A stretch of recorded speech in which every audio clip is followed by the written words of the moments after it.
permusuhan puluhan tahun antara Tun Mahathir dengan Sultan Johor daripada almarhum lagi. Penstrukturan semula yang berkaitan dengan Tokmat daripada Menteri Pertahanan kepada Menteri Luar Negeri adalah checkmate karier politik Tokmat. Bila Hisham Jalil ini berani dan lantang selah Presiden UMNO, dia bukan tangan kosong. Lim Hui Ing ini tidak ada kebolehan, terbukti gagal, dan adakah pelantikan ini adalah semata-mata disebabkan beliau merupakan anak kepada Lim Kik Siang? Hisham Jalil ini bersuara tak senada dengan Presiden, tak senada dengan pucuk pimpinan parti, tak senada dengan UMNO. Jadi kena kick. Sampai bila Zahid hendak menjadi Presiden yang memecat paling ramai ahli UMNO berkebolehan dalam sejarah UMNO? Tapi apa PAS buat? Berhutang dengan Harakah sampai tak nak bayar. Bukan sekadar berhutang dan tak nak bayar, malah tak mahu bertanggungjawab. Ahli politik negara Malaysia semakin lama semakin tidak berkualiti.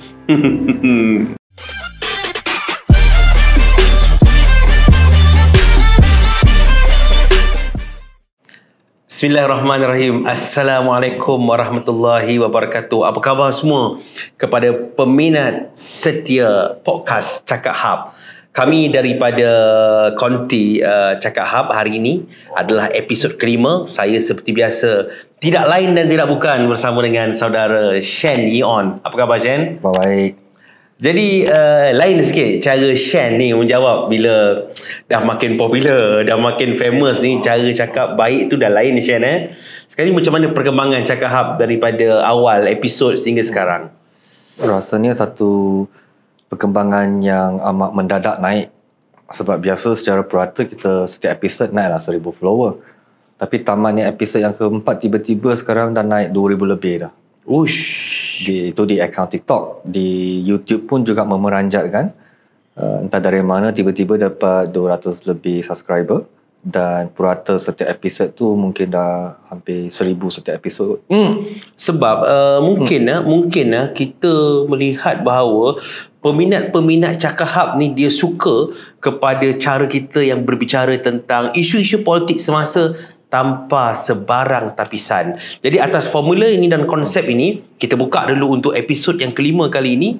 Anda sedia memberikan galakan dan juga dukungan, kita akan ulas isu pertama tentang isu rombakan kabinet. Okey Shen, merombak kabinet adalah kuasa Perdana Menteri. Apa pandangan Shen ataupun formula yang Anwar gunakan untuk menyusun atur yang atas dibawahkan, yang bawah di ataskan untuk menjadikan sebuah kabinet perpaduan yang segar, yang bugar untuk sebuah kerajaan perpaduan? Saya rasa PMX Anwar dia membuat keputusan berdasarkan kepada analisis kebolehan seseorang menteri itu. Saya bagi contoh.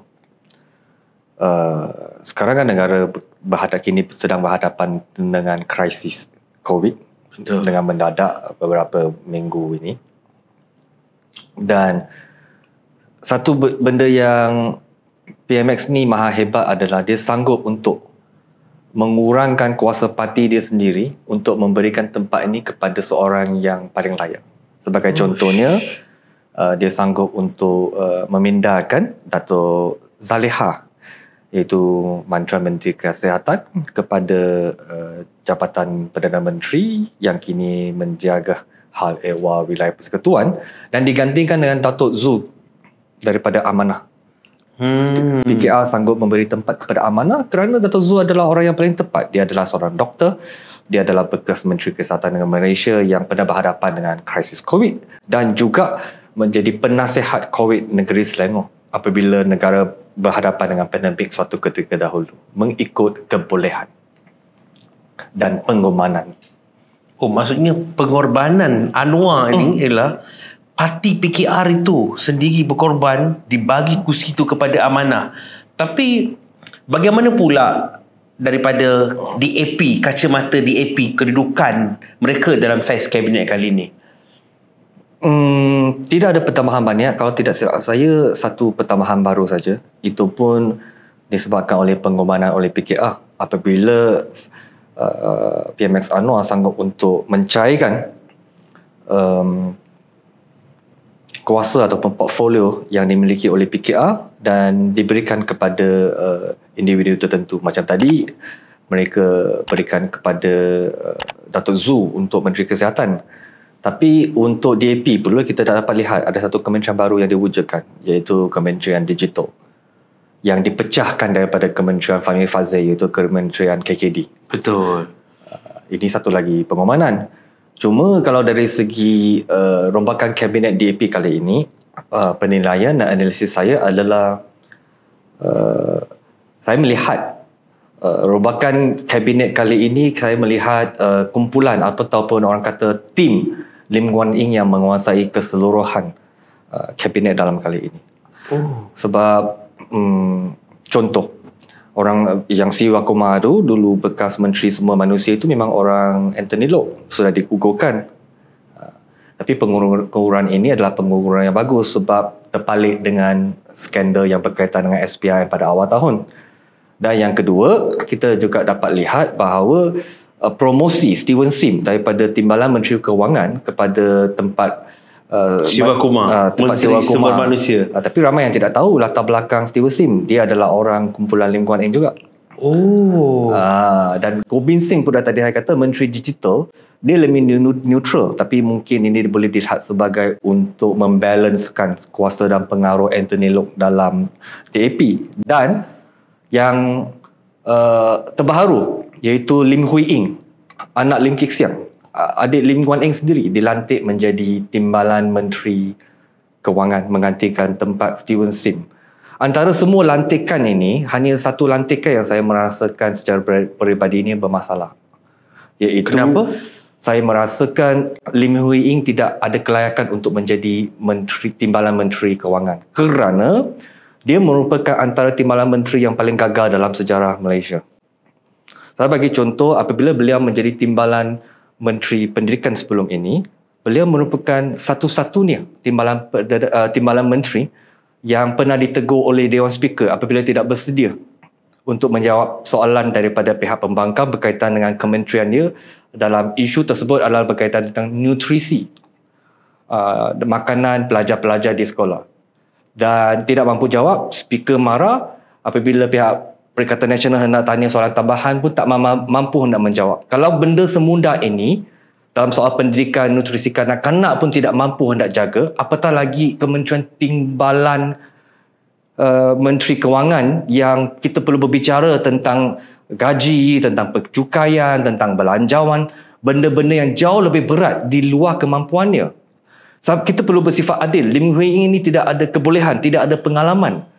Kita menentangnya bukan disebabkan seperti yang dimainkan oleh pihak PN. Pihak Cyber Trooper PN cuba memainkan Lim Hui Eng tak layak menjadi Timbalan Menteri Kewangan disebabkan dia mendapat Bachelor of Arts dari Sri Malaya. Bagi saya ini bukan soal kelayakan, bukan sijil. Sebab kalau sijil, Perdana Menteri kita juga daripada Akademi Pengajar Melayu juga, tapi dia berkebolehan. Lim Hui Eng ini tidak ada kebolehan, terbukti gagal. Dan adakah pelantikan ini kali ini adalah semata-mata disebabkan beliau merupakan anak kepada Lim Kik Siang? Jadi saya pegang kata Shan ini ialah daripada DAP, wakil-wakil menterinya banyak dipengaruhi oleh keluarga Lim.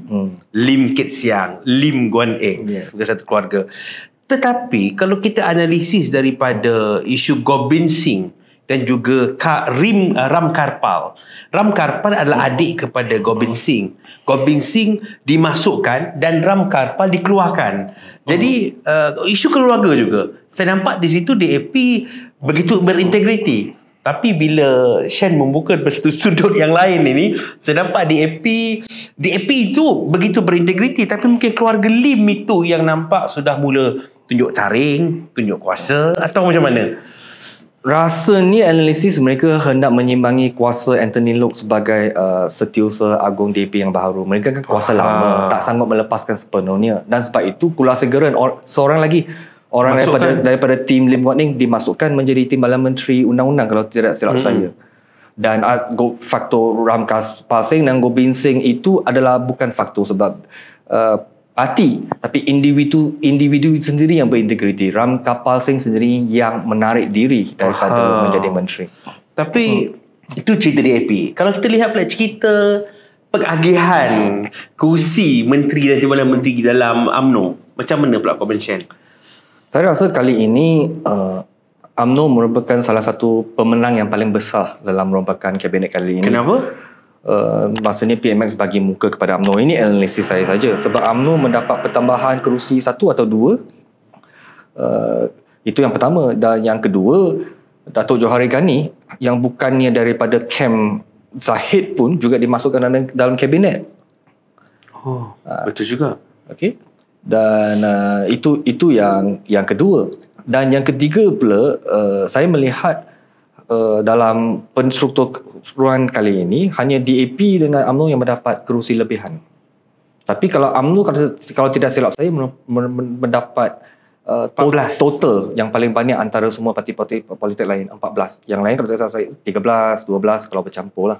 Tapi Shen, dalam grup akar umbi UMNO, dalam grup naib ketua-bahagian, dalam grup ketua-bahagian seluruh Malaysia, semuanya mula gusar dan bimbang apabila timbalan presiden mereka ni, Datuk Mat Hassan atau kita kenali sebagai Tok Mat ini, dipinggirkan, diletak di Kementerian Luar, manakala Setiausaha Agung BN Dr. Zamri dari Kementerian Luar dipindahkan pula ke KPT.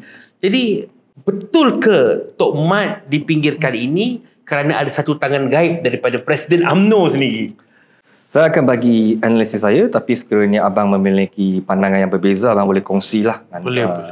Bagi saya ini adalah rombakan kabinet yang berkaitan tentang UMNO dan penstrukturan semula yang berkaitan tentang Tok Mat daripada Menteri Pertahanan kepada Menteri Luar Negeri adalah checkmate karier politik Tok Mat.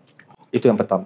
Yang kedua, simbolik message daripada penstrukturan ini pula kita akan dapat lihat bahawa Tok Mat bukan pengganti Zahid. Yang ketiga, saya juga dapat baca bahawa Zahid tidak mempercayai kepada Tok Mat atas beberapa sebab. Pertama, apabila tamat pasca pilihan raya yang ke-14. Okey. Kalau kita masih ingat apa yang dihebohkan atau dibongkarkan oleh Tajuddin, Tok Mat merupakan antara orang ataupun dalang yang hendak menjatuhkan Zahid Hamidi. Cuma last minute dia play safe, dia U-turn, lepas tu Zahid berehat seketika. Itu adalah serangan pertama Tok Mat yang tidak boleh dipercayai oleh kumpulan-kumpulan tim Zahid. Ini bacaan saya. Yang kedua, pasca pilihan raya yang ke-15, kalau kita masih ingat kenyataan yang dikeluarkan oleh Dato' Hamzah, sebelum berjumpa dengan YDPA tu, okey, pada malam atau keesokan hari, Tok Mat ada berjumpa dengan Dato' Hamzah. Yeah. Ada satu gambar yang kantoi. Betul macam yes, ada satu gambar. Maksudnya, sekiranya saya adalah Zahid pada hari ini, mengikut sejarah yang sudah berlaku, saya rasa Tok Mat bukan orang yang saya boleh percayai dan orang yang boleh saya amanahkan untuk memastikan supaya kerajaan perbaduan ini kekal pasca ketiadaan saya. Itu yang kedua. Dan yang keempat, ini adalah bagi saya adalah downgrade kepada penguasaan Tok Mat. Sebab begini, mungkin ramai yang mengatakan bahawa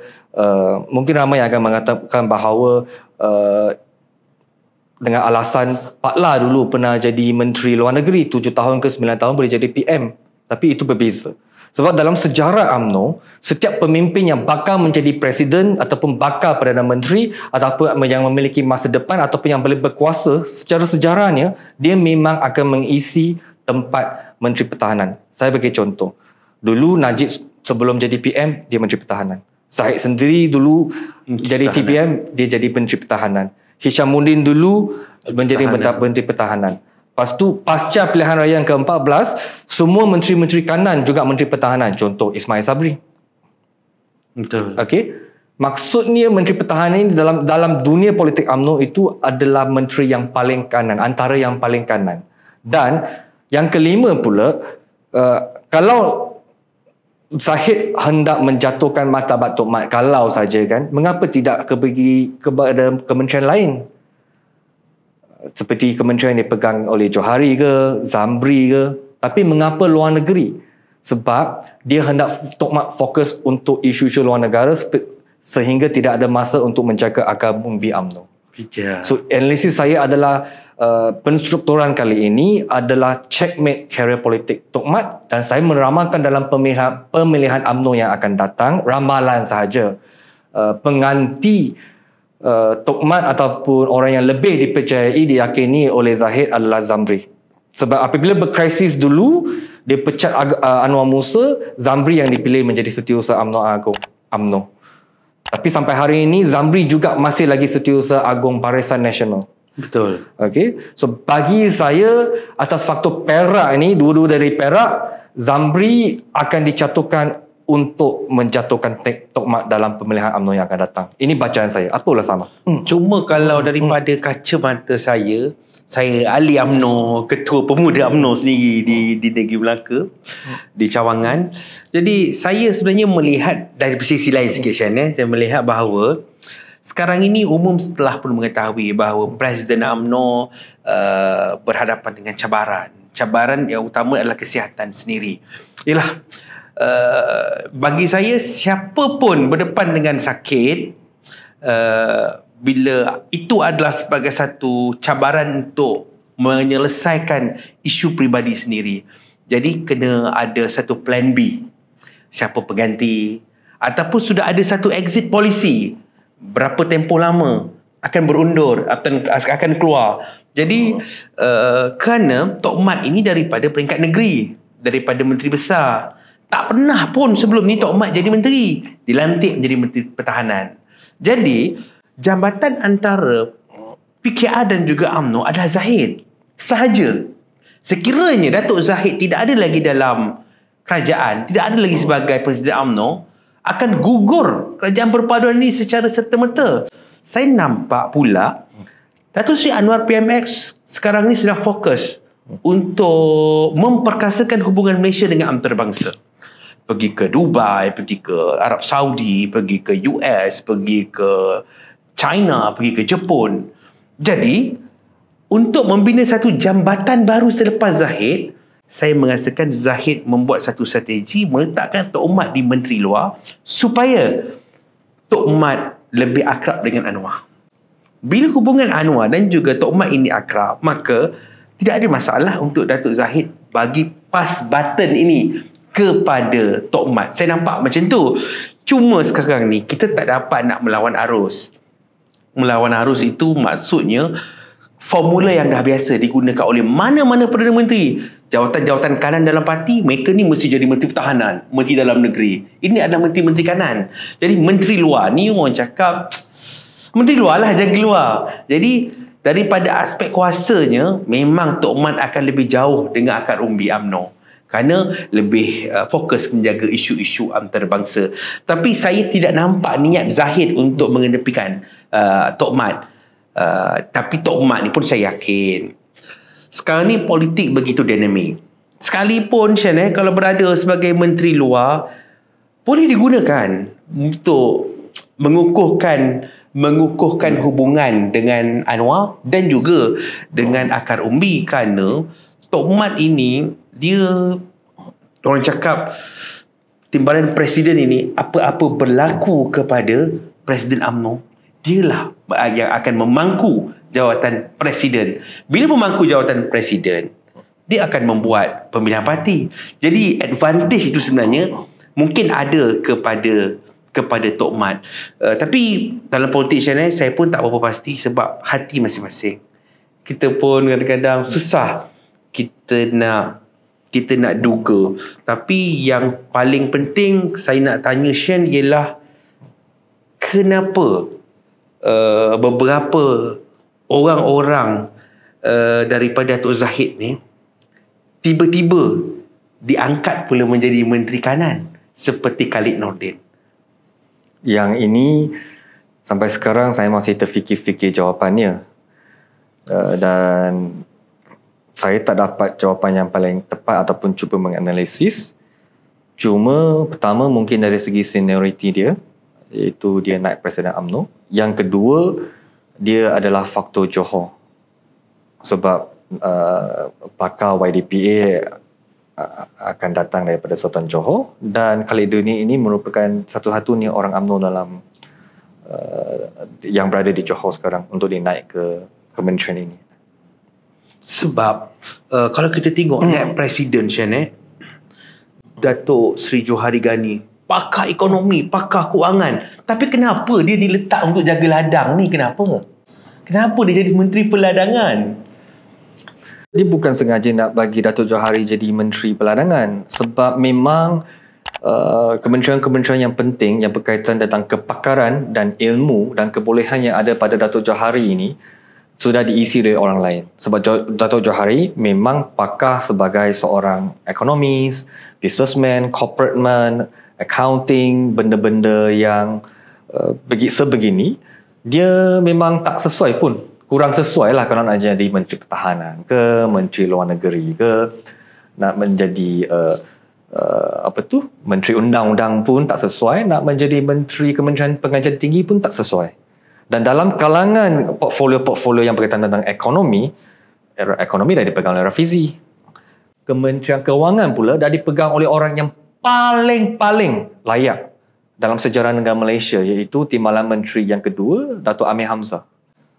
Datuk Amir Hamzah sehebat-hebatnya Johari taklah setanding Datuk Amir Hamzah, sebab sejarah Datuk Amir Hamzah yang ramai tidak tahu adalah dia merupakan CEO banyak syarikat besar-besar di negara Malaysia, daripada Shell, daripada anak syarikat Khazanah, daripada Petronas, TNB, Samdabi dan EPF. Dan sejarah ni dalam EPF pun memeranjatkan. 9 bulan dia ambil alih sejak 2021, 9 bulan saja pendapatan pelaburan Ikhlas BSP itu meningkat sebanyak 33%. Dan sebelum dia sekarang letak jawatan untuk menjadi Menteri Kewangan yang kedua, dia berjaya untuk meningkatkan nilai pelaburan Ikhlas BSP kita sampai 1.1 trilion jika tidak silap saya. So, kewangan dah ada orang ambil, ekonomi dah ada orang ambil. MITI, Datuk Tengku Zafrul juga seorang teknokrat yang amat berkebolehan. So, bagi saya, sektor peladangan ini juga berkaitan tentang ekonomi. Sebab Malaysia memiliki 5% daripada GDP KDNK Malaysia datang daripada sektor peladangan. Penting juga, sebab dia berkaitan tentang kelapa sawit, kelapa, getah, pelbagai jenis peladangan. Satu komoditi yang amat penting lah untuk Datuk Johari untuk perform. Cuma Shen perasan tak formula import pemain-pemain luar daripada teknokrat ini sejak daripada zaman Datuk Najib. Ambil Wahid Omar daripada Maybank untuk jadi Menteri Ekonomi, jadi Menteri Kewangan, and then ambil Tengku Zafrul daripada CIMB, dibawa masuk menjadi Menteri Kewangan. Kali ini Amir Hamzah. Jadi apakah ini sebenarnya sebagai satu tanda ketandusan pakar-pakar ekonomi daripada ahli politik sendiri, sehingga terpaksa import pemain-pemain ekonomi daripada luar? Dan yang terbaru kalau Shen tengok, yang Menteri Agama juga tak ada daripada ahli politik, dia lantik senator. Timbalan Menteri Agama juga dilantik sebagai senator. Jadi kesimpulan dia ialah ahli-ahli politik ataupun mereka yang masuk berada dalam dunia politik hari ini bukan golongan yang bijaksana. Itulah yang kebimbangan kita kerana kita terpaksa import. Yang ini saya memang setuju. Tidak kisah dari segi teknokrat ke golongan agamawan dan sebagainya. Ahli politik negara Malaysia semakin lama semakin tidak berkualiti. Sebab itu parlimen kita seperti zoo negara, dan benda-benda semudah ekonomi itu mereka sebenarnya tak faham.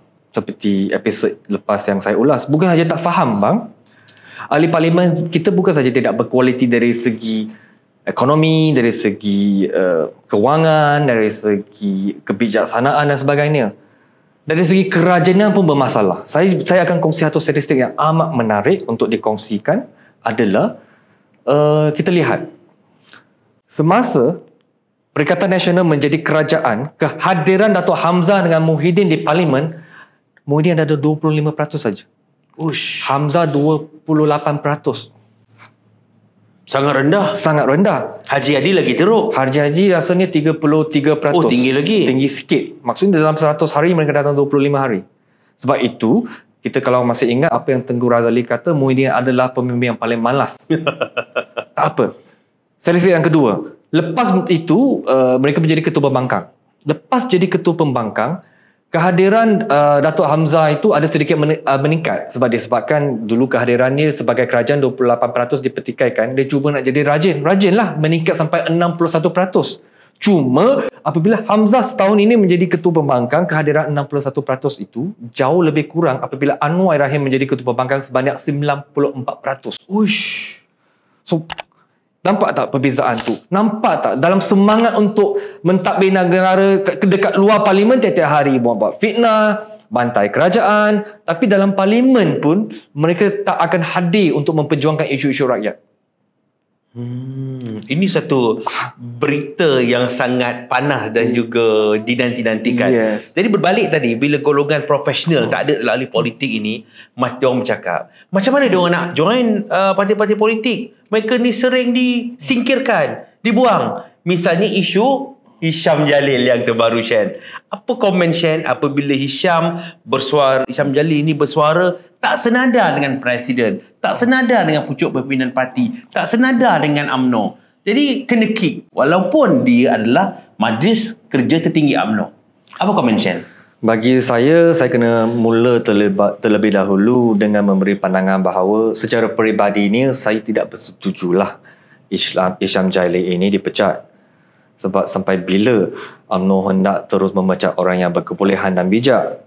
Dan mohon maaf lah, saya terpaksa bersifat jujur dalam episod podcast ni tanpa tapisan.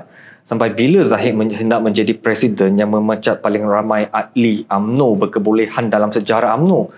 Kalau dalam Tun Mahathir pun Anwar je seorang yang dipecat. Masa waktu Najib pun Syafiq Abdal dengan Muhyiddin yang dipecat. Tapi zaman Zahid ni dah berpuluh-puluh orang yang hebat-hebat belaka semua dia pecat, eksport keluar kepada orang lain. KJ, Syarif Hamdan, Anwar Musa, Syahidan Kasim, Nur Omar, yang terbaru Hisham Jalil, dan banyak lagi yang saya belum senaraikan. Sampai bila Zahid hendak terus untuk memecat orang yang tidak sependapat dengan dia? So dari segi pemecatan saya tidak bersetuju. Yang kedua, proses pemecatan juga saya tidak bersetuju.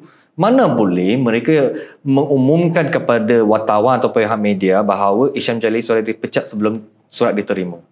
Dan yang ketiga, bagaimana pula Hisham Jalil boleh dipecat tanpa melalui proses lembaga disiplin UMNO. So dari segi proses pemecatan itu, saya tidak bersetuju Hisham Jalil dipecat kerana bagi saya dia adalah seorang yang berkualiti, berkebolehan, berkarisma dan pemimpin masa hadapan UMNO yang diperlukan oleh kita. Itu bahagian pertama. Namun bahagian kedua, hendak saya berkongsi pula. Hisham Jalil dalam isu ini, sebelum dan selepas dia menjadi ketua penerangan UMNO, dia adalah Hisham Jalil yang berbeza.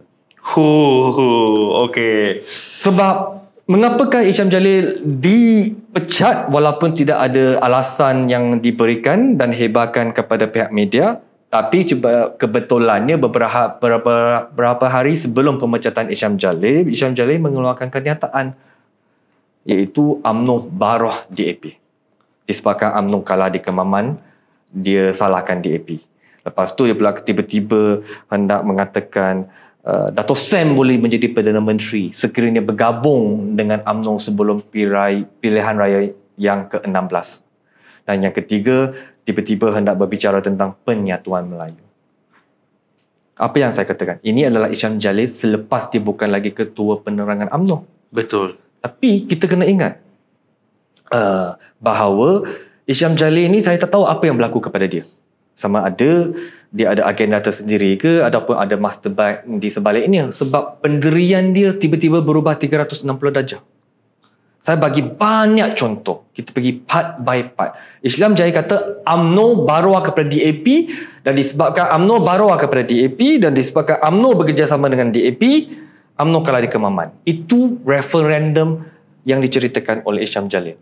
Namun Hisham Jalil juga perlu bersifat jujur. Sebelum UMNO bekerjasama dengan DAP, yes, Hisham Jalil bertanding di Shah Alam sendiri kalah 16,000 majority. Masa itu UMNO tak bekerjasama dengan DAP. Betul.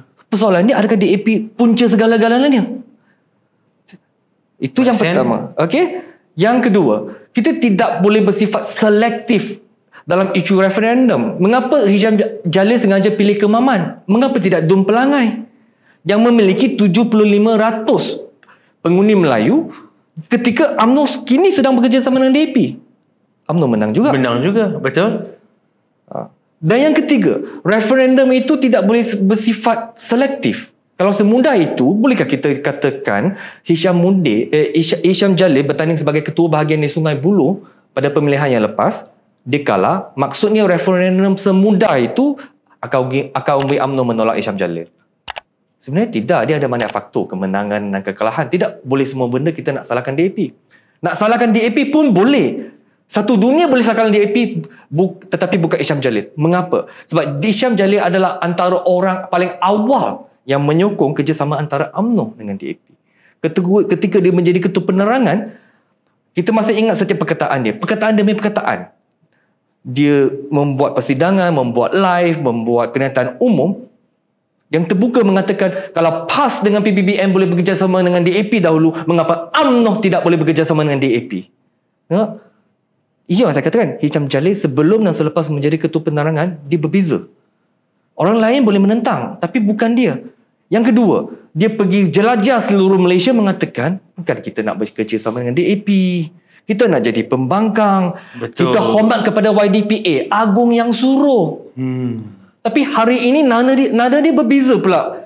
Hendak seolah-olah salahkan semua kepada Zahid, salahkan UMNO untuk bekerja sama dengan DAP, yang di mana yang dia pertahankan. Dan jangan lupa, dia juga tidak layak berbicara tentang penyatuan Melayu.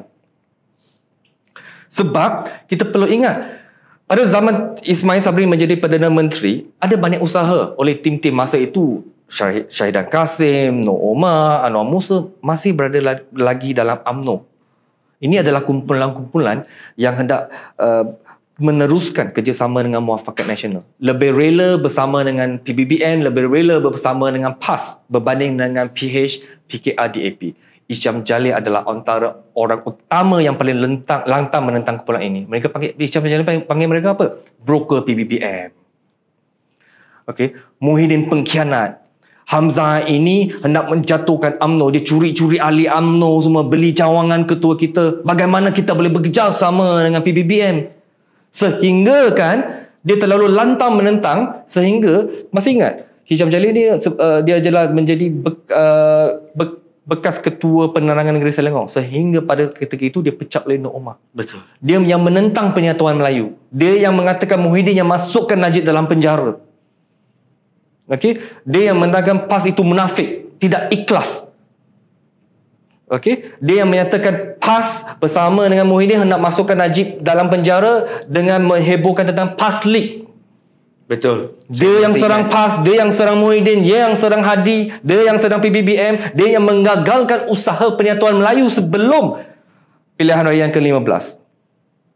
Hari ini, pasca pilihan raya yang ke-15, dia adalah orang yang paling awal menyokong penyatuan dengan PH.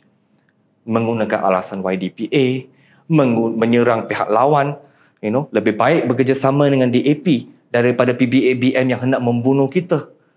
Yang dia yang mengeluarkan segala naratif. UMNO dengan DAP tidak bertembung.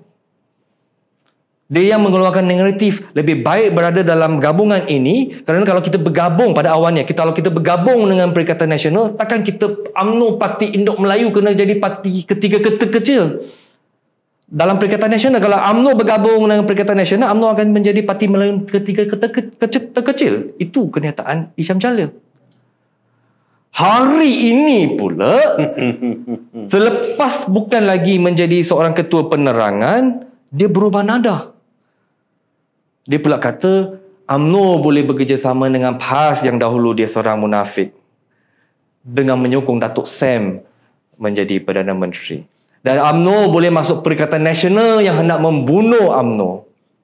Lain Shen Sudah lain. Tapi itulah, bila tengok Shen menerangkan ni, saya jadi bersemangat sebenarnya. Saya nak tambah sikit Shen daripada aspek kita kena melihat siapa Hisham Jalil ni sebenarnya. Hisham Jalil adalah bekas pegawai khas Datuk Seri Najib Razak. Ini semua orang kena tahu. Saya mendugakan lebih daripada perkara yang kita nampak. Sebab Hisham Jalil ini adalah pejuang Najib. Dia dilantik kerana Najib. Dia jadi MKT kerana Najib. Dia diberi kedudukan dalam UMNO menjadi calon UMNO kerana Najib. Kerana Najib sudah tidak ada. Jadi wakilnya adalah Hisham Jalil. Bila Hisham Jalil ini berani dan lantang selah Presiden UMNO, dia bukan tangan kosong. Saya menjangkakan ada isu antara Datuk Zahid dengan Datuk Najib yang di dalam. Kerana mungkin ada juga yang orang lain tak nampak, Shen, bahawa ada perjanjian sebelum ini. Bahawa tim Najib dalam UMNO menyokong Datuk Zahid sebelum menjadi timbalan Perdana Menteri, sebelum membentuk kerajaan perpaduan. Tetapi ada suara dalam UMNO, ada pemimpin UMNO call saya sendiri, bagi tahu bahawa tim-tim Najib ni dah mula goyang untuk menyokong Datuk Zahid. Kerana mereka kata lepas Datuk Zahid dah dapat jawatan, usaha nak pengampunan Datuk Najib ni dah mula diketepikan.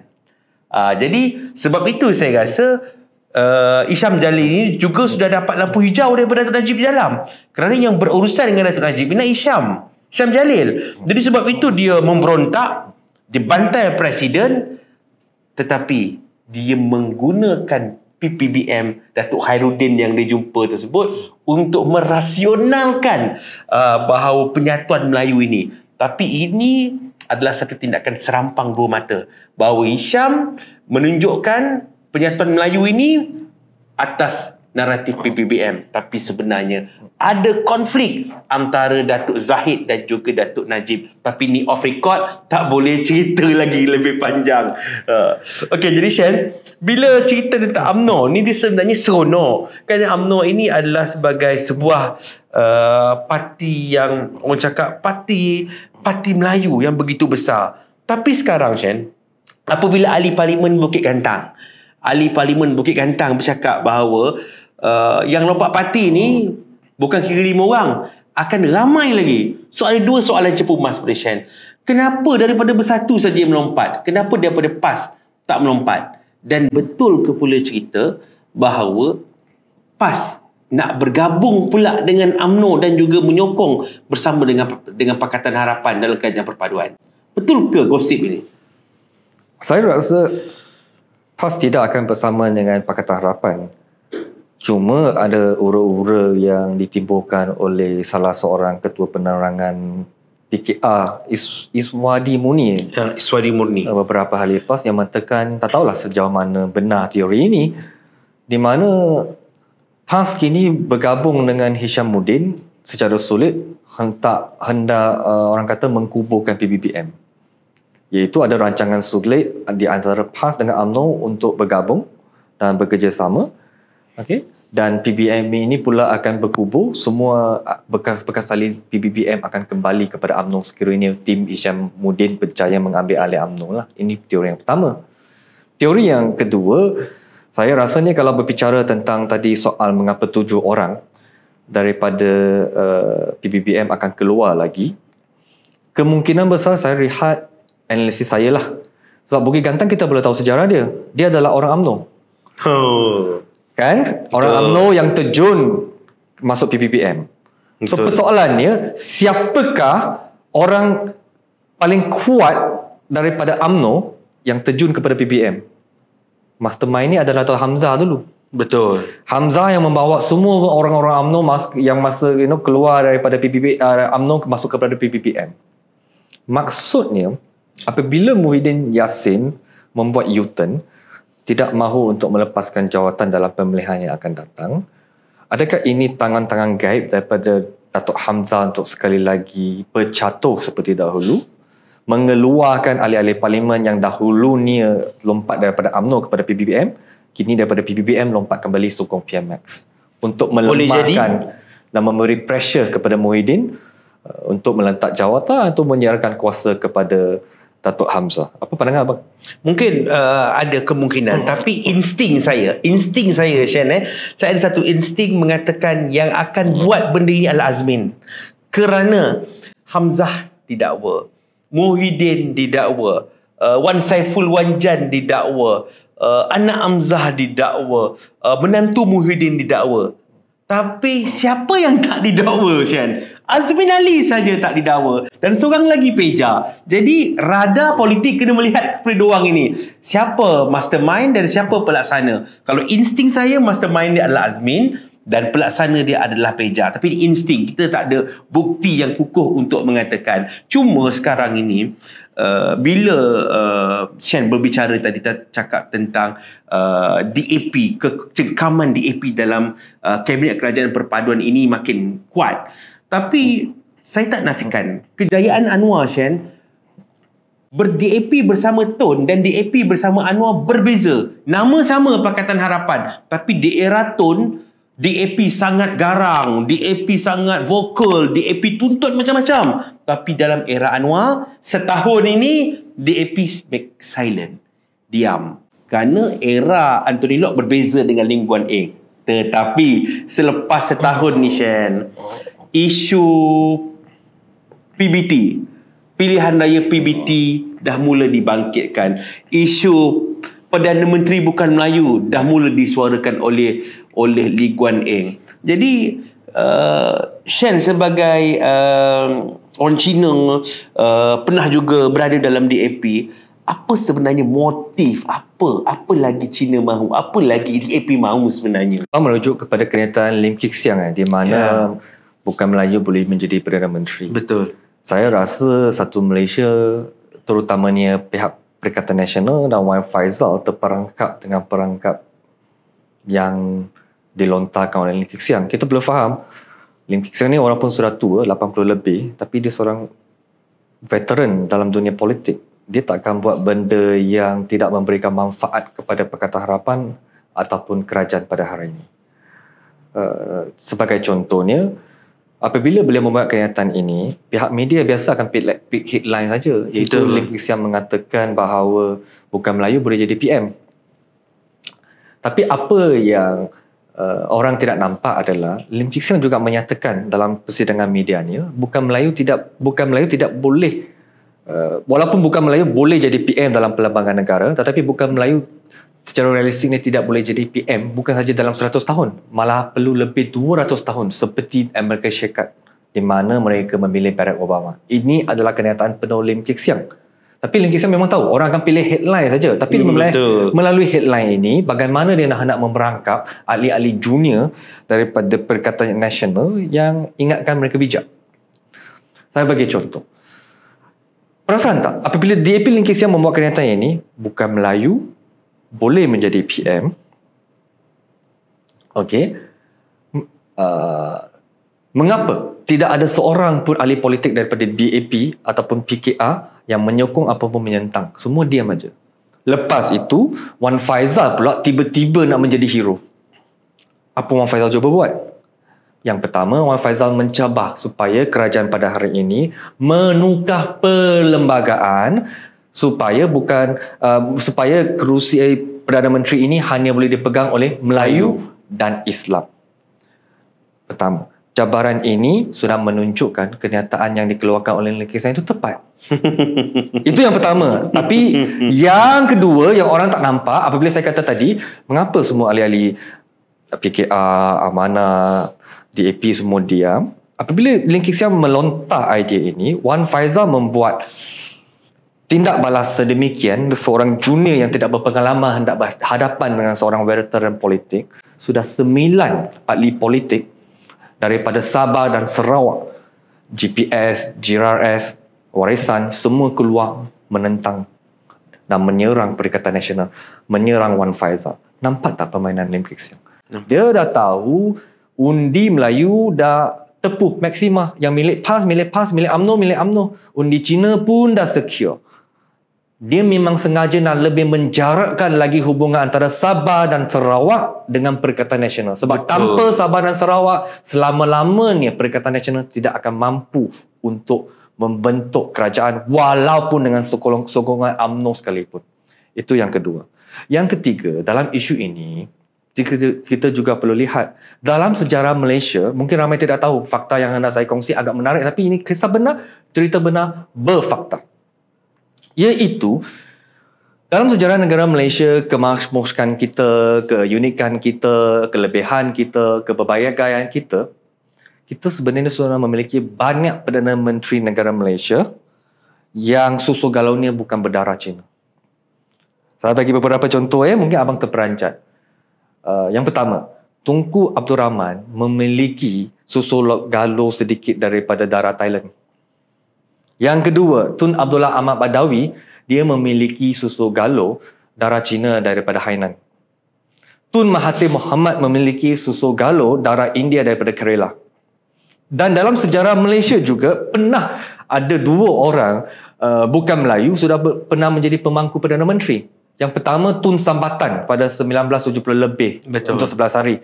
Yang kedua Tun Lim Leong Sik apabila UMNO pernah berkrisis. Dan yang paling penting bukan saja Perdana Menteri, Menteri Besar Kedah sendiri, iaitu Sanusi, susu Galonia adalah daripada China. Dia sendiri mengatakan dalam ceramah umum, Datuk saya orang China, saya dari Henan 2015, saya bawa balik ayah saya ke tempat Tok Wan saya. Sanusi bukan susu Galo Melayu 100%. Tang mana ni Sanusi ni ada wajah Cina ni, Shen? Yes. Tang mana? Dan yang paling kelakar, Wan Faizal sendiri juga memiliki susu Galo daripada China. Oh. Okay.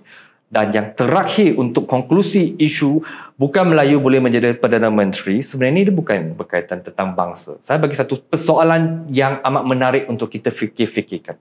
Orang Melayu secara umumnya, kalau bukan orang politik, mereka tidak menentang kamu ni Cina, kamu India, kamu Melayu. Saya bagi contoh.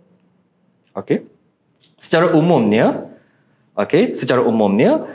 kalau terdapat calon Melayu, contohnya Siti Kasim sebagai calon Perdana Menteri, dia Melayu, dia Islam, berbanding dengan Teo Kok Siong, seorang bukan Islam tapi Cina, saya rasa majoriti orang Melayu lebih rela Teo Kok Siong menjadi Perdana Menteri berbanding Siti Kasim. Maksudnya dia bukan berkaitan tentang bangsa, tetapi seseorang yang berjiwa Melayu, berjiwa Malaysia, berkaitan tentang jiwa. Betul. Bukan kelahiran. Oleh sebab itu, kita lihat bahawa Wan Faizal ni jangan lagi cuba kita nasihatkan untuk terus memainkan isu yang berkaitan tentang perkauman, tentang soal kononnya memaksa ataupun cuba hendak mencabar, cuba hendak bertindak bijak memerangkap Anwar dan kerajaan hari ini supaya pindah perlembagaan hanya bukan Melayu, Islam dan pindah perlembagaan seolah-olahnya hanya Melayu dan Islam saja yang boleh menjadi Perdana Menteri. Sebab kalau benar-benar Wan Faizal itu ikhlas, dia bukan seorang politician, dia bukan cuba mempolitikkan isu ini, kalau betul-betul dia ikhlas, dia kena buktikan kepada rakyat, minta Perlembagaan Perikatan Nasional supaya masa depan mana-mana calon Perdana Menteri daripada PN, tak kisahlah PPPM ke PAS ke, dia wajib datang daripada seorang Melayu, seorang Islam.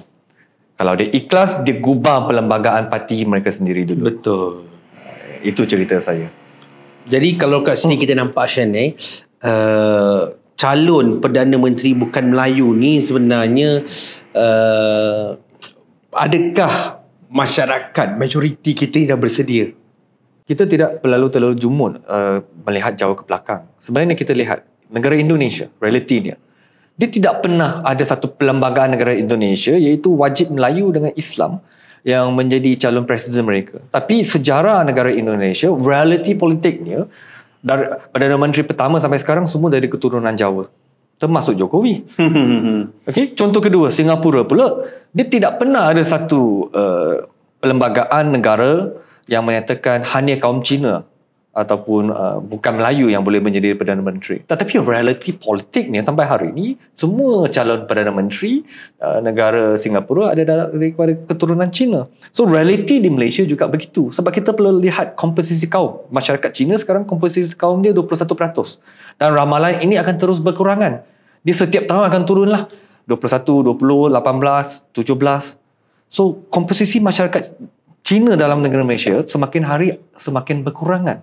Sebab itu apabila isu berbangkit tadi, soalan yang abang tanya tadi tentang PPT, cuma adalah isu yang cuba dipolitikkan oleh pihak Perikatan Nasional saja. Sebab kalau PPT ini dilaksanakan, orang Melayu akan yang menjadi untung. Sebab seluruh Malaysia ini, kawasan bandar ni, Kuala Lumpur, Lembah Kelang aja kawasan Cina. Tapi seluruh Malaysia tu PBT tu kawasan Melayu.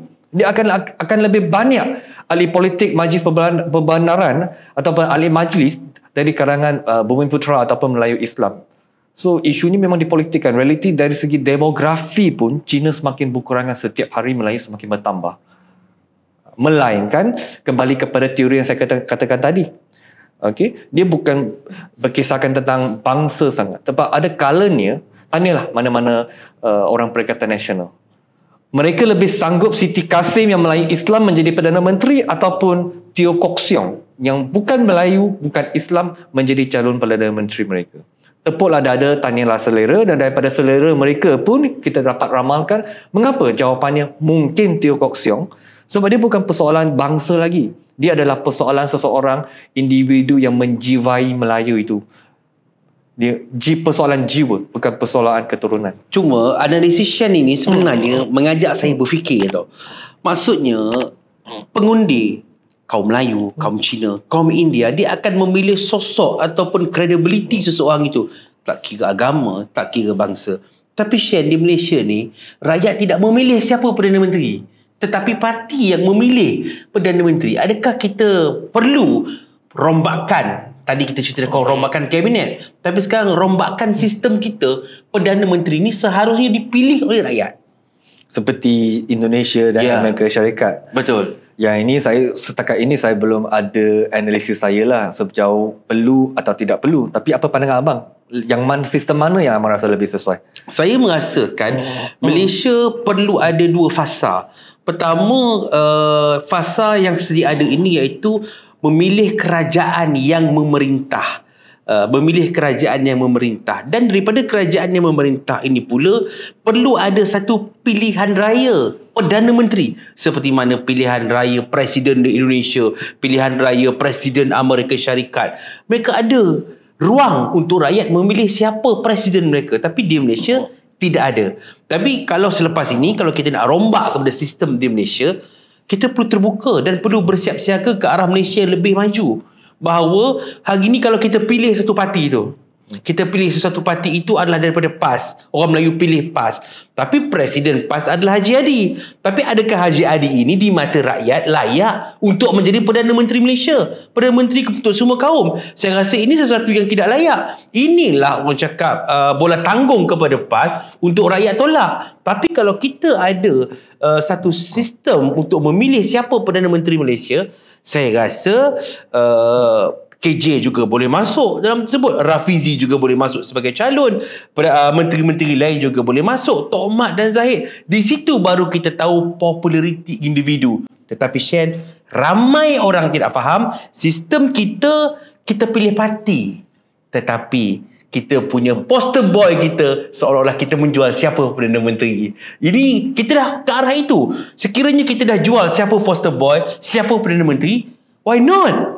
Kita berubah kepada rakyat sendiri pilih siapa Perdana Menteri Malaysia. Cuma dari sistem ini, walaupun tanpa sistem ini juga, dengan sistem yang sedia ada, sampai hari ini Perikatan Nasional tidak pernah mencadangkan siapakah calon Perdana Menteri mereka. Hadirin awang, Dato' Hamzah, Muhyiddin atau Dato' Sam. Persoalannya kini, siapakah calon Perdana Menteri Perikatan Nasional? Ya, sebab dia orang sendiri pun bercakaran bersama mereka sendiri. So Shen, kita bercakap tentang Perdana Menteri dia. Bila kita cerita Perdana Menteri Anwar Ibrahim ni baru-baru ni viral, cerita tentang YB viral, mempertikaikan kononnya kerajaan Madani, kerajaan Madanon ini berhutang berapa bilion, 10 bilion yang dibuat sendiri oleh Anwar Ibrahim. Sehingga kan Rafizi mencabar sendiri YB viral ni untuk berdebat. So apa kata Shen dalam hal ini? Hal saya adalah YB viral diminta supaya, ini nasihat baiklah, untuk betul-betul belajar dulu sesuatu ilmu. Belajar tentang ekonomi, belajar tentang asas-asas kewangan, menimba ilmu dulu.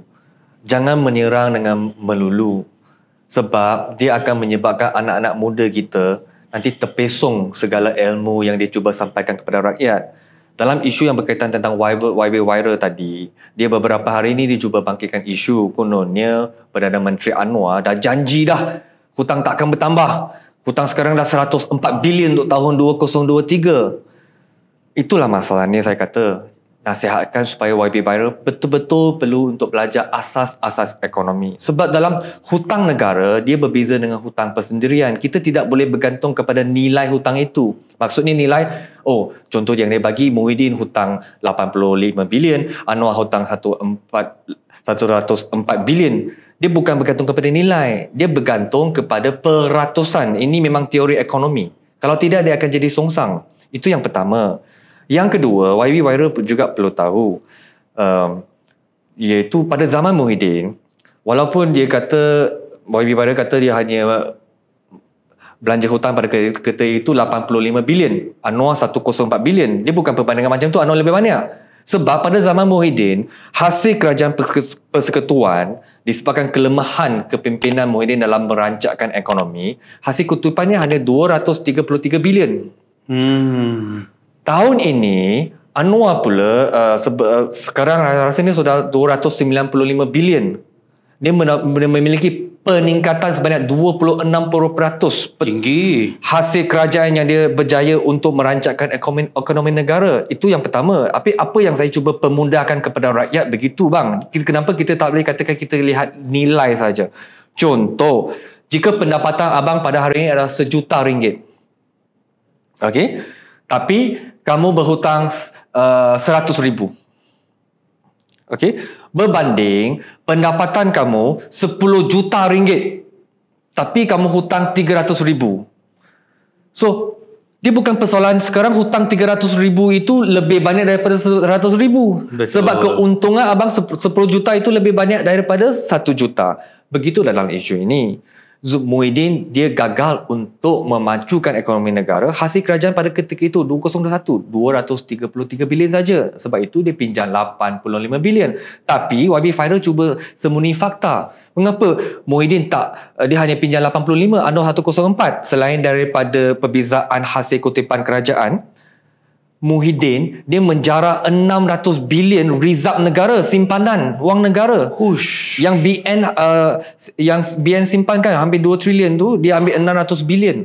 So dia betul lah dia hanya hutang 85, tapi dia menjarah 600 bilion rizab negara. Yang Anwar pula 104, itu yang pertama. Tapi yang kedua, pendapatan Anwar lebih sekitar 295 bilion pada tahun ini, 60% lebih banyak peningkatan berbanding Muhyiddin. Peningkatan ekonomi dan hasil kutipan kerajaan. Tahun depan dijangkakan melebihi 300 bilion. Dan yang ketiga, Anwar tidak pernah sentuh rizab negara. So, mengapa saya kata YB Viral itu perlu pergi untuk belajar? Sebab saya risau nanti anak-anak muda yang tengok TikTok ni, hutang negara kita lihat pada angka nilai saja. Dia kena lihat peratusan, kena lihat pada KDNK. Hutang sebenarnya yang paling tepatnya kaya ukur adalah lihat kepada KDNK. Sebab itu pada zaman Muhyiddin, dia meningkatkan kadar nilai ambang hutang 2 kali. Daripada 55% kepada 60%, daripada 60% kepada 65% KDNK. Anwar kurang daripada 65%. Itu bezanya yang YB Viral perlu tahu. Itu yang pertama. Tapi dalam isu kaitan tentang debat antara YB Rafizi dengan YB Viral pula, dia ada sedikit kontradiksi di sana. Sebab YB Viral menyatakan bahawa dia tidak akan menyertai podcast itu. Sebab yang dia mahu debat, bukan podcast. Cuma pembacaan saya sebenarnya bukan soal podcast ke debat. Saya sememangnya memiliki pengalaman sebagai seorang pendebat lah dekat zaman universiti. Ini pendapat peribadi. Abang juga seorang pendebat. Nanti saya boleh tanya pendapat abang. Podcast lebih susah ataupun debat lebih susah? Bagi pendapat saya sebenarnya YB Viral takut kepada Rafizi. Sebab kita sebagai pendebat, kita akan tahu debat ni dia sebenarnya tak ada banyak soalan yang kita perlu respon pada setiap masa, setiap saat. Tak boleh berfikir. Kalau dah pergi debat, memang boleh buat kajian dah, memang boleh hafal skrip dah. Kamu bentang 5 minit, tanya satu soalan, bentang 5 minit, tanya satu soalan, bentang 5 minit. Tak susah-susah mana pun. Tapi podcast tu berbeza. Dia live. Soalan itu kalau ada moderator, dia perlu jawab terus. Ini yang saya ramakan YB Viral ini. Dia tidak ada kebolehan atau keberanian untuk berdepan ataupun kebijaksanaan untuk berdepan dengan Rafizi. Dalam soal sesi podcast yang perlu ada soal sesi jawab, question and answer yang berterusan itu, dia tak mampu. Dia perlu debat sebab dia boleh bersedia. Tapi pandangan abang bagaimana pula? Abang sebagai bekas pendebat, abang juga sekarang kini sedang buat podcast. Abang rasanya podcast lebih susah ke debat lagi susah?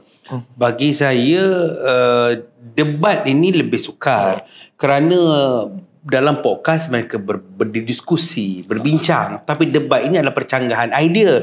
Cuma saya kurang bersetuju dengan YB Rafizi, kenapa nak ajak level-level ulat kerengga ni berdebat? Itu satu tidak perlu. Kerana level menteri begitu ilmiah, begitu berfakta. Rafizi raja formula. Saya rasa YB Viral punya argument tentang hutang ratus bilion ini adalah terlalu kacang untuk kita patahkan. Katakan US sendiri adalah negara paling maju. Hutang US adalah berapa ratus trilion. Maksudnya US hutangnya adalah negara paling tinggi di dunia.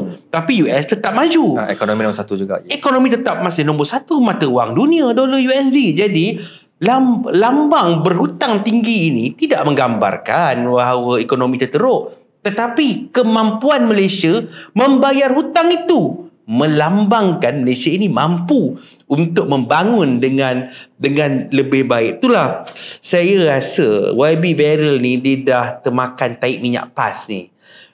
Saya dengar profil dia memang orang hebat. YB Viral ni ada akademik, belajar tinggi, tapi bila dia dah join PAS ni, wabak penyakit walaun ni dia dah merebak, Shan. Sebab tu kita tengok PAS ni walaun ni kadang-kadang pelik.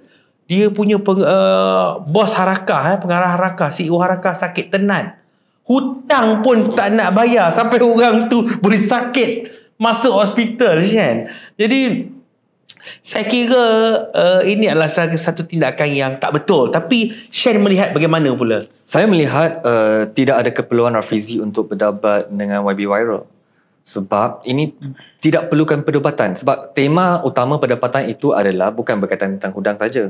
Dia berkaitan dengan persoalan apabila YB Viral dia menuduh Rafizi gagal sebagai Menteri Ekonomi.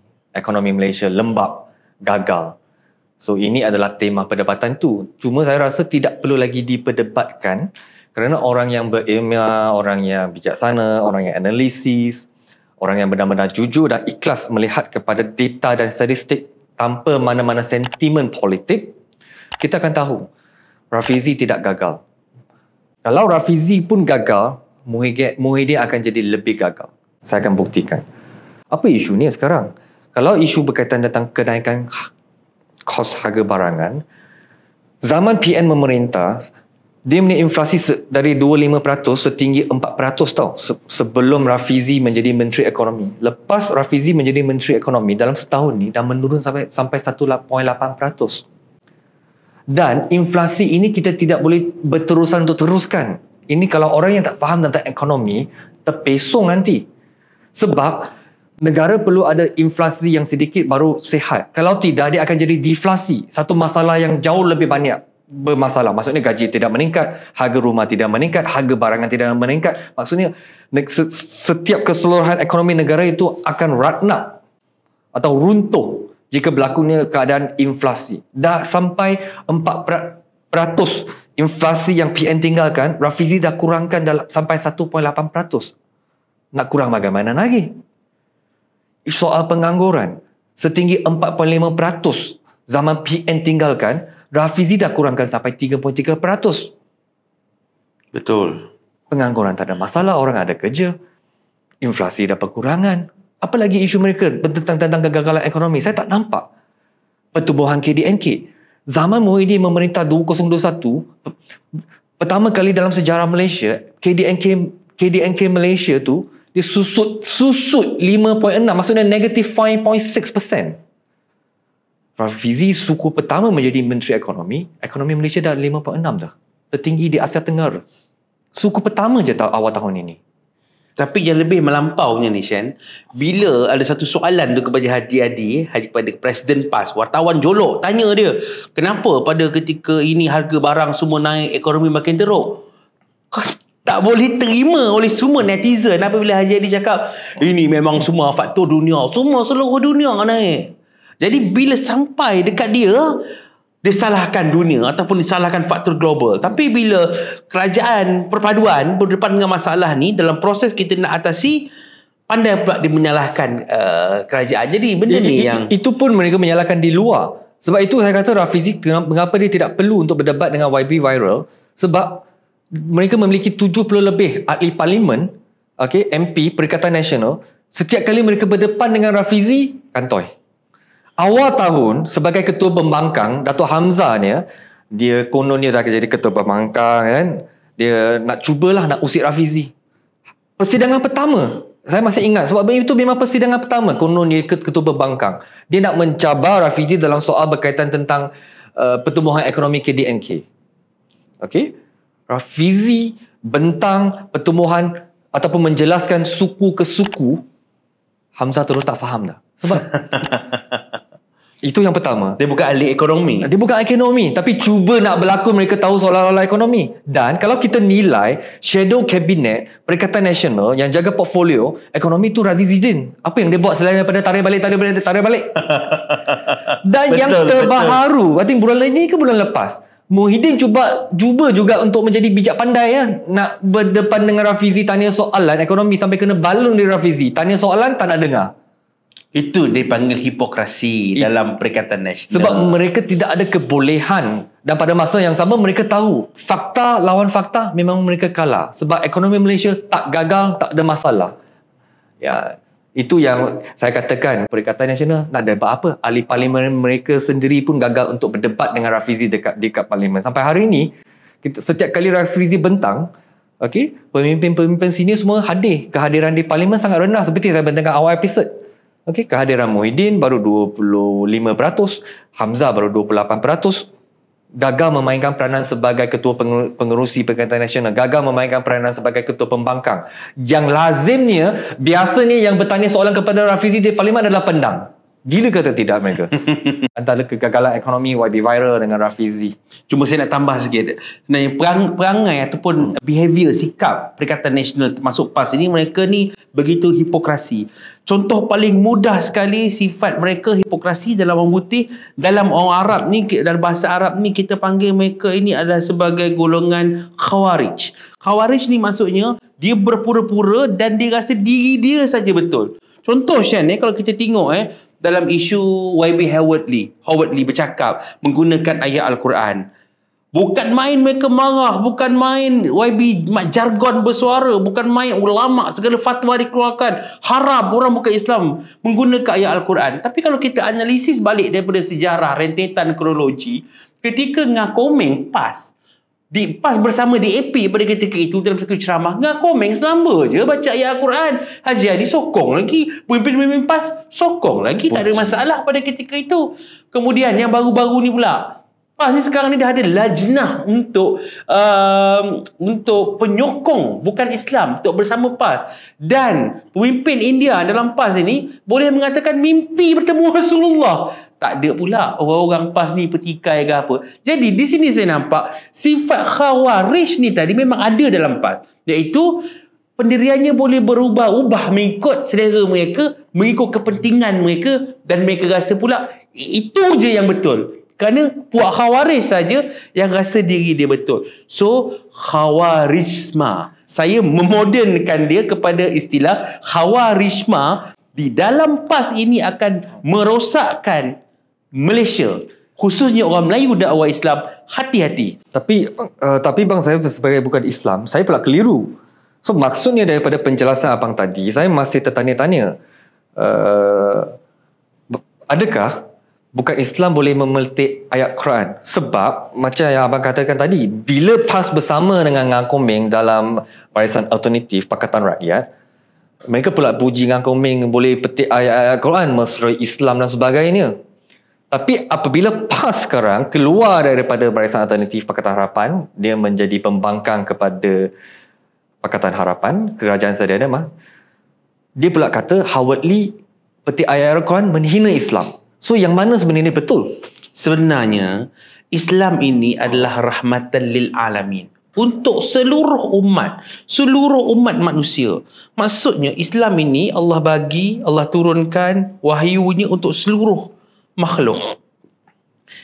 orang Islam, orang bukan Islam boleh untuk mengkaji Al-Quran. Ianya terbuka. Apatah lagi menyebut, apatah lagi menggunakan, apatah lagi membaca tafsirannya, kerana Islam ini adalah untuk semua. Tetapi sekiranya niatnya untuk mempermainkan, sekiranya niatnya itu untuk menghina ataupun menyindir daripada ayat-ayat Al-Quran ini, itu salah. Tapi sekiranya dia berpandukan kepada ayat Al-Quran, Islam tidak pernah melarang, kerana ayat-ayat Al-Quran ini juga pernah dibaca oleh Yahudi, dibaca juga oleh Nasrani. Apa salahnya, kerana Malaysia adalah sebuah negara majmuk. Sebab itu PAS mengeluarkan hukum berbeza-beza mengikut siapa dalam kroninya. Kalau DAP dalam kroninya, boleh DAP membaca ayat Al-Quran. Tapi bila DAP tak ada dalam kroninya, maka tak boleh. Jadi inilah yang kita bercakap tentang khawarisma di dalam PAS. Mereka rasa diri mereka saja yang betul dan keputusan mereka begitu hipokrasi.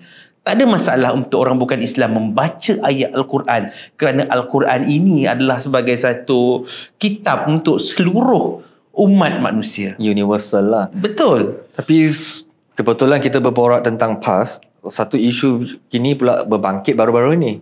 Apa pula pandangan dan ulasan abang tentang isu pengasas Harakah yang masuk ICU? Dikatakan PAS hutang mereka sehingga 650,000.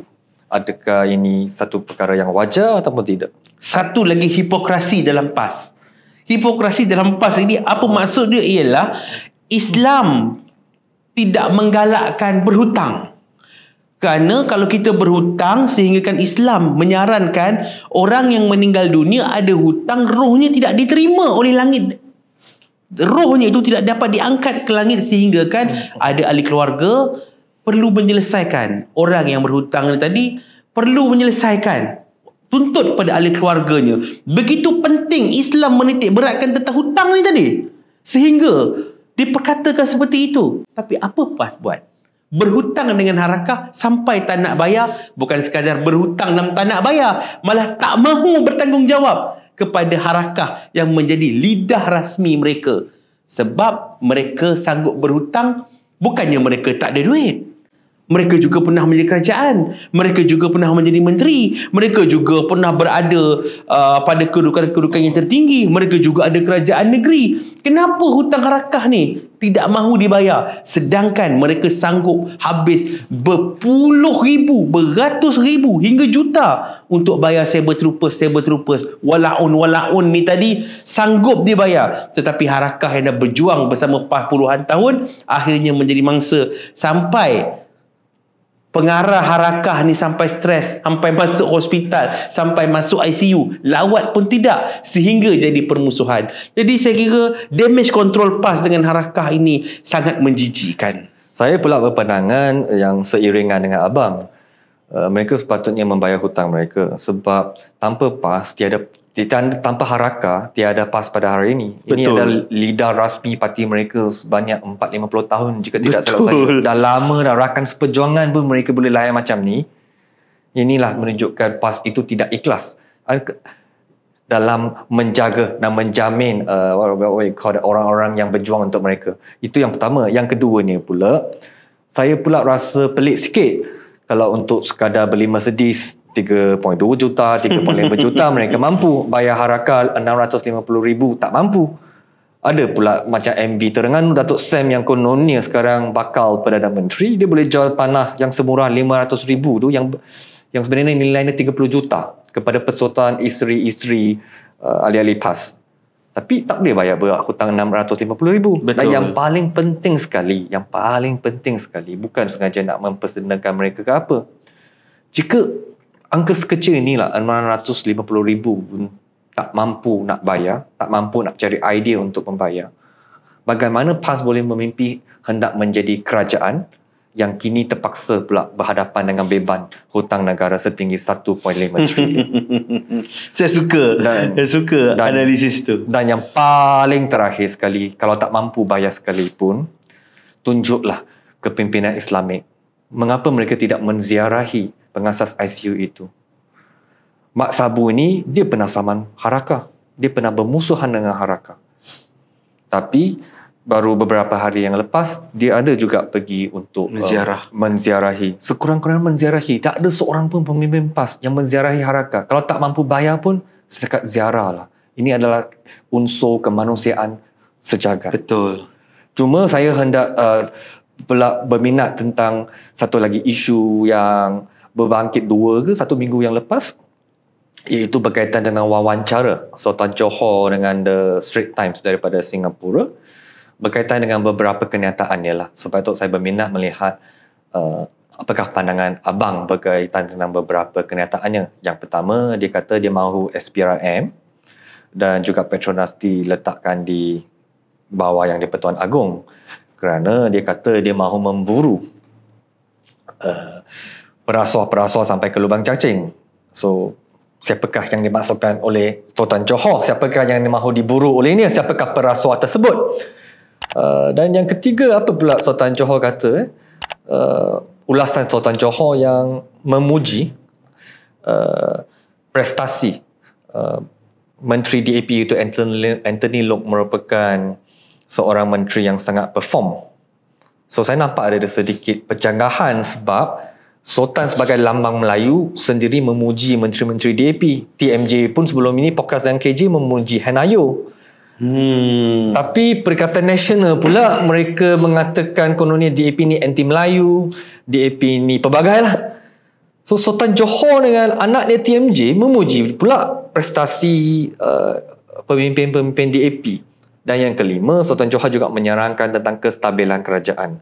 So saya rumuskan dalam ni lah 5 benda yang berkaitan dengan Sultan Johor ni. Apa pula pandangan abang? Sebenarnya Shen, perkara ni sudah menjadi satu open secret lah saya rasa kepada semua, bahawa Sultan Johor ini agak berbeza sedikit behaviour dia dengan sultan-sultan yang lain. So jadi tahun depan ini baginda akan menjadi Yang di-Pertuan Agong kepada negara kita. Jadi bila bercakap tentang suara yang diwarkan oleh baginda, iaitu isu SPRM dan juga Petronas diletakkan di bawah kuasa Yang di-Pertuan Agong, ini dipanggil sebagai satu rejuvenasi ataupun permajaan idea-idea baru untuk kerajaan. Kerana sebelum ini kita perlu melihat siapa yang dimaksudkan untuk mengejar ataupun memburu perasuah nombor 1 negara ini. Siapa? Sudah terbuka, sudah terang lagi bersuluh. Hubungan permusuhan puluhan tahun antara Tun Mahathir dengan Sultan Johor daripada almarhum lagi. Jadi saya kira ini adalah masa senja Tun Mahathir, kerana dulu kita melihat Tun sebagai Perdana Menteri dan sekarang ini Sultan Johor pula sebagai Agong, dan inilah masa mereka. Jadi kita tahu bagaimana Tun Mahathir ketika memegang anjung kuasa pada ketika dahulu, kuasa Sultan ditarik balik, kekebalan Sultan ditarik balik, isu-isu tentang Sultan tiada lagi kekebalan, boleh didakwa di mahkamah. Jadi tindakan Tun ini sebenarnya saya rasa sudah cacing mencolok ke mata bagi institusi istana, dan ia adalah satu tindakan yang tidak wajar. Jadi sekiranya cadangan meletakkan SPRM di bawah Yang di-Pertuan Agong, saya rasa yang pasti diburu yang selama ini tersembunyi dan tidak terbongkar adalah negarawan kita sendiri, Tun. Bertemulah buku dengan ruas, dan ianya amat tepat sekali, kerana isu sekarang ialah wang negara hilang trilion ni tak dapat nak jumpa dan tidak ada bukti. Jadi kalau letakkan di bawah kuasa Yang di-Pertuan Agong, satu, nampakkan dia lebih serius. Kedua, usaha akan menjadi lebih konsisten, dan perkara ini lebih tulus kerana bukan mainan ataupun tindakan mana-mana parti politik untuk membalas dendam terhadap Tun. Itu perkara pertama. Perkara kedua, kita melihat satu sisi yang lain. Sejujurnya, di bawah Yang di-Pertuan Agong, Sultan Abdullah daripada Pahang ini yang menjadi YDPA kita, begitu rapat, begitu dekat hubungan antara rakyat dengan Sultan, dengan Raja. Rasa cinta, bagaimana tuanku pergi ke Sabah, ke Sarawak, tunggu sepanjang jalan untuk bersalaman dengan tuanku ni. Jadi Ada pula satu kumpulan ini mula rasa kurang selesa bahawa sekiranya idea meletakkan Petronas di bawah kuasa agung, meletakkan SPRM di bawah kuasa agung seolah-olah akan menimbulkan rasa kurang senang rakyat kepada raja. Kerana raja ini adalah sebagai simbolik kepada sebuah negara, tapi tidaklah sehingga mencampuri urusan pentadbiran ataupun urusan kerajaan. Tapi saya dah katakan tadi bahawa Sultan Johor ini dia sangat istimewa dan sangat unik berbanding sultan-sultan yang lain. Sebab itu kalau Shan perasan, puji pemimpin DAP Anthony Locke sebagai Menteri Pengangkutan itu bukan puji sebarang puji. Puji itu ada isi. Sebab kita kena tahu baginda sangat berwawasan tinggi. Pertama, pembinaan hospital di Johor yang akan dinaik taraf dengan kos hampir 200 ke 300 juta. Itu perkara pertama. Untuk rakyat, untuk bangsa Johor. Dan yang kedua, Johor perlu ada satu kereta api laju yang telah dibatalkan oleh Tun Mahathir. Projek yang dibuat oleh Najib pada ketika dahulu. Oh, HSR. Jadi, perkara ini perlu ada kelulusan daripada Singapura, Johor dan juga daripada Menteri Pengangkutan sendiri. Jadi saya rasa mesti sudah ada satu mesyuarat dalaman. Bagaimana Anthony Locke juga bertindak begitu strategik. Bagaimana untuk kemajuan negara, hubungan Johor dan Singapura, Malaysia dan Singapura, dan projek ini harus diteruskan. Jadi apabila projek ini diteruskan, saya rasa ia akan menjadi satu booster ekonomi sendiri kepada Johor. Sebab itu Johor ini mereka ada bangsa Johor. Negeri lain tak ada. Bangsa Kedah ke, bangsa Pahang tak ada. Tapi bangsa Johor dia sangat unik dan sangat special, dan kepatuhan mereka kepada sultan mereka ni sangat tinggi. Jadi saya rasa mungkin apabila giliran yang di-Pertuan Agong kita kali ini daripada Johor, mungkin rakyat Malaysia yang berbilang kaum ini juga boleh disemai dengan budaya yang sebegini, kepatuhan kepada sultan dan kepada raja ini.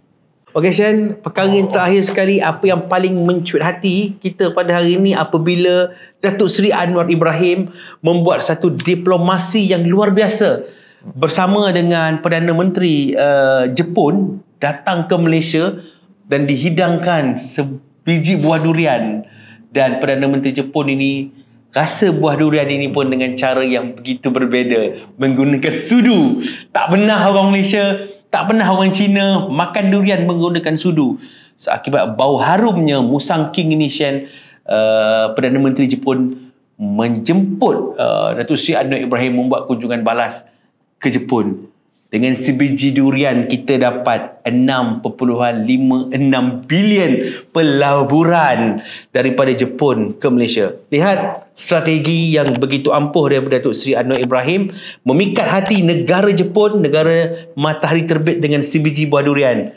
Berapalah harga sebiji buah durian? Tapi pulangan untuk rakyat Malaysia 6.56 bilion.